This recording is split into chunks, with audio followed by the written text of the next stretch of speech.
I just wanted to put it out there that you're watching this and you don't necessarily have an advisor. So the whole idea of what we're doing here on Facebook is to show you guys that are at home doing this yourselves that there are some amazing opportunities coming.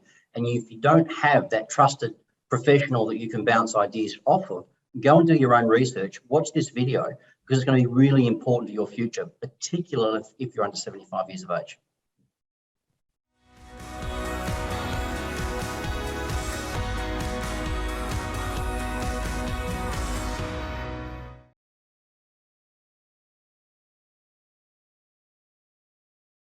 G'day everyone, Tony, Tim, Brett and Aslan joining you today. Good to have your company. Well, some really exciting news for us superannuation buffs anyway. There's been a big change in certain legislation that will make it easier to contribute more to super, but also introduces a host of really practical opportunities to maximise your super and reduce your tax. Now, in summary, this is all to do with a thing called the work test. Brett, tell us a bit about the work test and what's changed here. Mate, I'm excited. I'm almost shaking. This stuff is just phenomenal for our client base. Not since Peter Costello back in 2006 with the $1 million contribution to super. I think it's that big. It's absolutely huge. At the moment, to contribute beyond a certain age, you've got to continue to work, and that's why we've got so many older people at Bunnings doing 40 hours over a 30-day type thing. But this stuff was announced at the last budget, but it's just passed both houses of parliament now. We're just waiting on royal assent. And what it means is if you're under 75, there are just a plethora of opportunities now to wash and clean the tax components of your superannuation. Or if you receive some money, or if money has built up because you haven't been spending it with COVID, to actually make now another contribution to superannuation. Whereas in the past, if you retired, you couldn't do that. So, there are some really, really good opportunities there for people to think about. Absolutely. And there's also a thing called the downsizer rule. It's changed a little bit, which I'll come back to in a sec, Brett. But Tim, from a practical standpoint, for folks who have, I suppose, a couple of pension accounts out there and they might be aged 68 through to 74, how does this change things potentially? Yeah, it's fantastic, actually. It might allow us to reduce number of accounts out there, grab some of that money that's in the second account we had to isolate for tax purposes and potentially combine it with the other account that has all the tax-free component.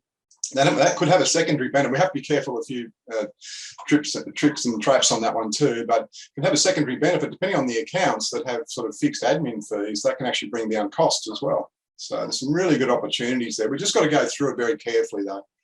Yeah, and I think that's a really critical point, isn't it, Aslan? So one of the big things this introduces, and Brett touched on it before, is what we call a withdrawal and recontribution. Just run us through what that is and I suppose why someone might look to do that. So as when we think about this opportunity and the change in the work test, one of the big things that is an opportunity for all of us is what we call a withdrawal and recontribution, or recycling the money in your super. It can save families a lot of tax. Just tell us a bit about it. What's a withdrawal and recontribution? How does it work? And what's the potential tax saving for someone? Absolutely. So you may not necessarily have that money outside super to contribute into your super, but what you can do if cash flow is tight, actually withdraw money that's already in super that is potentially mostly taxable. You put it back in as a non-concessional contribution that is tax-free. And what that does is convert your taxable component in super back into tax-free. And that may not matter while you're still alive and enjoying your retirement. However, it does impact the amount of death benefit tax that your non-tax dependents pay. And these could be your adult children. So instead of paying the 17%, which is 15% death benefit tax plus 2% Medicare levy, you're looking at zero death benefit tax. Okay, and that can be a considerable saving. And so just using a simple example of someone, for example, who has, say, $1 million in super and say all of it is taxable, which is seldom the case. Yep. I think, Aslan, most of the time there's a bit of untaxed or tax-free component, I should say. Yep.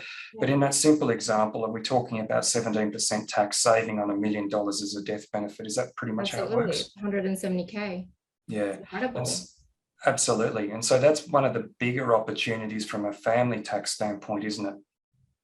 Yes, absolutely. Because we see that a lot of individuals and retirees in super funds now, they are at the stage where their children are over 25 and you will be deemed a non-tax dependent. So that tax, it's the only thing in life that's certain, right? Death and taxes, two things in one.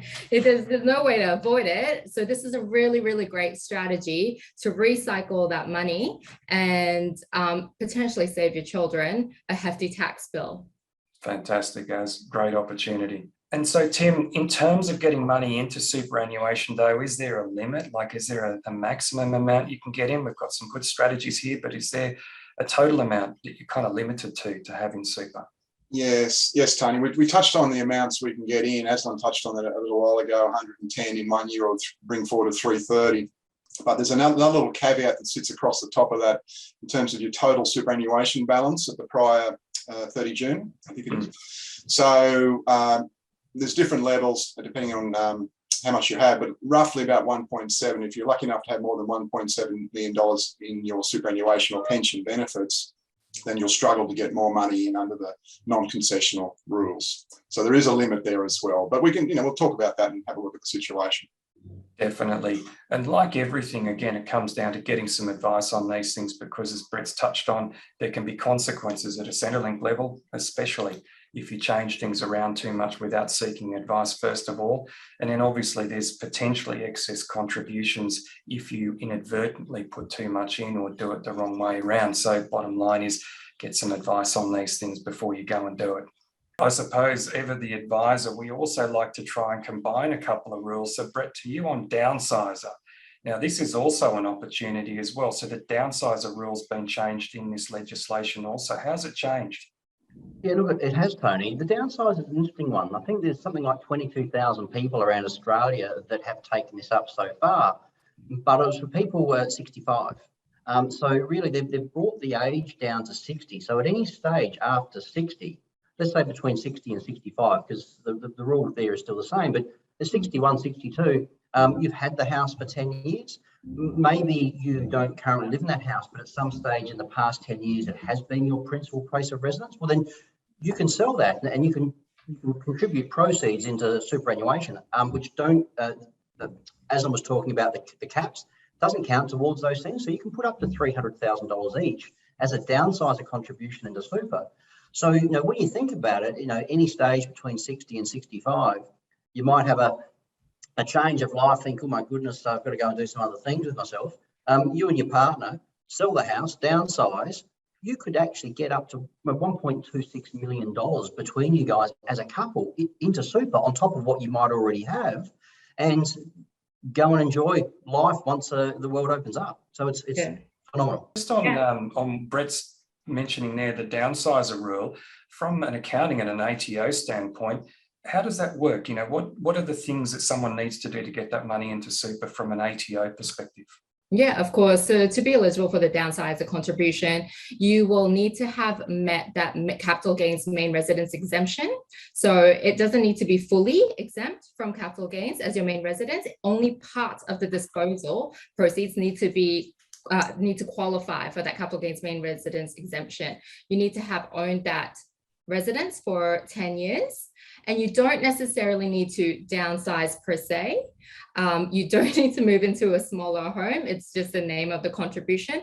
All you need to do is sold your main residence. You can use the proceeds to do whatever you want. We've had clients actually end up renting. We've had clients that purchase the bigger home, move into state. It's just, the term downsizer, but it can be misleading to a lot of people. Definitely. And Tim, to you, just quickly, in terms of the work test now and still contributing to super, but using not after-tax money, in other words, pre-tax money or assessable income, you used to be able to get, or you can, if you actually meet the work test or you're under 67, you can get money into super, of course, as a routine contribution to super, but you can actually claim a tax deduction for it under certain circumstances. Now, has that changed at all under the new legislation? I believe not. No, you're still going to meet the work test from 67 to 74. The legislation is quite confusing, actually. They're getting rid of it on one side where you can put money in if you don't want to claim a tax deduction, but if you do want to claim a tax deduction, they're actually bringing back a work test. So effectively, when you boil it all down, 67 to 74, you've got to meet the work test 40 hours in a 30-day period, at least once in that financial year. And then bang in, up to $27,500 per person. And there's a reserving strategy that Aslan will probably cover with some clients as well. You can put in a little bit more in the back end of June each year if that works. But definitely, always a happy advisor when we can use 3 tax rules. So Aslan, just quickly on contribution reserving, it's a bit of a special, mostly in SMSFs, although you can actually do it in routine super too under certain conditions. But what does it mean? Put simply, Tony, it means that you can use 2 lots of your concessional contribution caps in 1 year, i.e. FY 2022, you need a bigger tax deduction than normal. Perhaps you've sold an investment property. So you can actually contribute 2 lots of $27,500 of concessional contributions, claim that deduction, the full $55,000 in this year's tax return. It just means you can't use next year's concessional cap.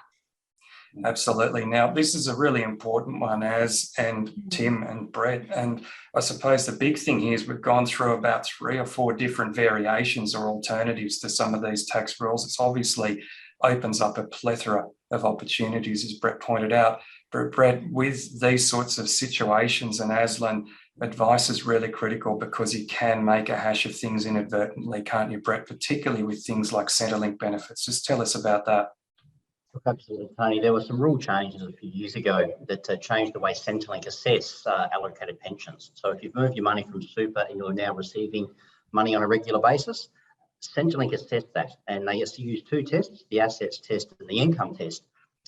So you've got to be careful that you're not going to move your existing pension to start a brand new one through these contributions and actually be adversely impacted by Centrelink and your benefits. So it might be we need to start a second one, but go and seek advice. And you know what? I am going to be, rather than being the leper of the barbecue on the weekend now, as a planner, this stuff is exciting. And I'm going to have a heap of people around me as I'm eating my sausage, telling them all about this stuff, because this is really exciting. That's a bit of a stretch, I think, Brett. That one. Yeah. Well, is that going to happen when you're wearing your Swans jersey as well? Just kidding. Anyway, you know, when you're wearing a Batman suit, you can be anyone. Just a point that the legislation doesn't start till 1st of July. So we're going to get knocked down in the rush on Monday. We want to do this and this. It's 1 July start date. There's one little regulation that has to be changed by the Treasury to complete the package, but we're pretty sure that's going to happen. So we think 1 July for all of these changes, which is a great opportunity for financial year 22-23. That's a really important pickup, isn't it, Tim? Thank you for that. Well, guys, we have excited advisors over this legislative change and, of course, our accounting team as well. So there's lots for us to do. And as Tim rightly points out, it really kicks in from the 1st of July this year, although it doesn't prevent us from starting to do some planning now for those opportunities. This is particularly important also for those who after the 1st of July 22 are going to turn 75. We really need to sort of jump onto these strategies sooner than later. So folks, as always, any questions about advice or anything going on with your money, welcome to call us at Pride, and look forward to catching up with you again soon. Keep well and we'll see you soon. Bye for now.